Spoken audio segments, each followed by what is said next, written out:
He was not merely a philosopher, he was a prophet of fire, declaring the death of God, the rise of nihilism, and the birth of a new kind of human.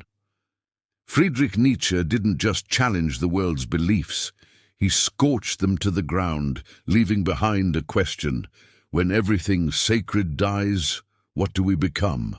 Welcome to Chronicles of Legends, and today we walk through the fire with Friedrich Nietzsche, the philosopher of will, despair, and transcendence.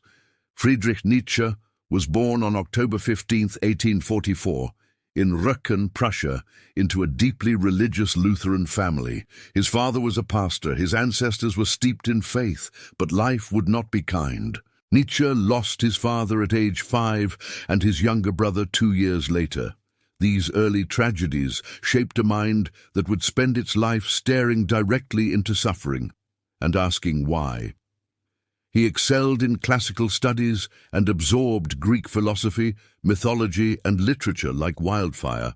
The ancient tragedies of Aeschylus and Sophocles fascinated him, not just as stories, but as philosophical expressions of human chaos and beauty. At just 24, Nietzsche became the youngest ever professor at the University of Basel in Switzerland, where he taught classical philology, the study of ancient languages and texts. He was already brilliant but restless. The Academy praised his scholarship, but Nietzsche wasn't content with analyzing words. He wanted to confront the soul. In 1872, he published The Birth of Tragedy, blending philosophy, art, and myth in a revolutionary way. He spoke of Apollo and Dionysus, order and chaos, as twin forces in art and in life. It was not academic, it was dangerous, and it was only the beginning. Nietzsche began to drift from academia and dive deep into existential thought. In works like On the Genealogy of Morality, he questioned everything we take for granted: good, evil, truth, justice. He argued that morality was not divine, but historical, a tool shaped by the weak to control the strong. He believed that Judeo-Christian values, built on humility, obedience, and guilt, were life-denying. This set the stage for his most disturbing claim. In The Gay Science, and later Thus Spoke Zarathustra, Nietzsche famously declared, "God is dead, God remains dead, and we have killed him." This was not atheism, it was apocalypse. Nietzsche wasn't celebrating God's death, he was mourning the collapse of meaning.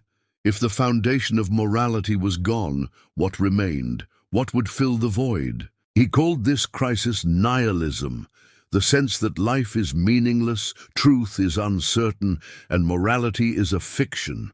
And yet, Nietzsche didn't want despair, he wanted rebirth.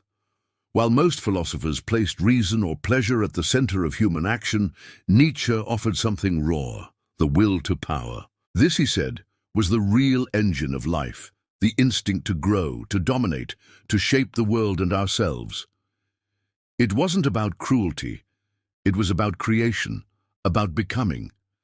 And from this idea, Nietzsche introduced a terrifying and beautiful thought experiment: the eternal recurrence. Imagine living your life exactly as it is, again and again, for eternity.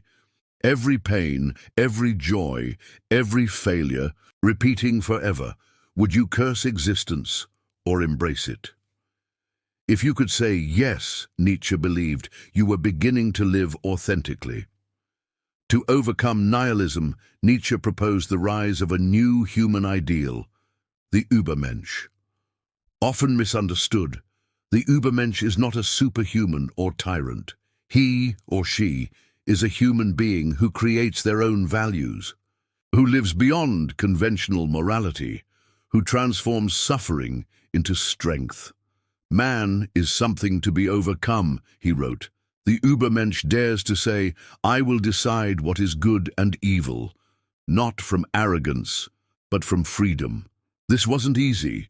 It was terrifying, because it meant standing alone in the universe and declaring, I will give life its meaning. Nietzsche's final years were consumed by isolation, illness, and madness. In 1889, he collapsed in the streets of Turin, weeping as he embraced a beaten horse.